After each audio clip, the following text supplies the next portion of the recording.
সকাল সকাল উঠেই আজ মন খারাপ। এমনিতেই মন খারাপের অনেকগুলো কারণ জমে আছে। তার সাথে এটাও নতুন করে যুক্ত হলো। সকাল সকাল ঘুম থেকে উঠে যখন আমার গাছটিকে দেখতে গেছি, তখন দেখি ওর অবস্থা খারাপ। আমার যে ট্যাঙ্গেলড হার্ট গাছটা রয়েছে, সেটাকে বেশ বড় করেছিলাম। আজ দেখছি জানি না কেউ একজন কেটে এখানে রেখে দিয়েছে। ছিঁড়ে গেছে বা কেটে গেছে ওরকম কোনো একটা ব্যাপার। তবে জানি না কে করেছে।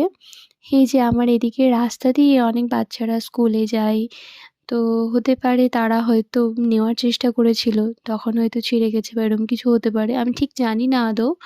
তবে মনটা ভীষণই খারাপ হয়ে গেল। তো যাই হোক, কিছু করার নেই। মন খারাপ থেকে আর কতক্ষণ থাকবো। তাই ভাবলাম যে যা হওয়ার হয়ে গেছে। এখন যেটুকু পড়ে আছে, যেটুকু ডাল, সেটাকে আবার নতুন করে লাগিয়ে দিই। তাই যেটুকু ডাল ছিল সেটাকে লাগিয়ে দিলাম আবার নতুন করে একটুখানি আশা নিয়ে।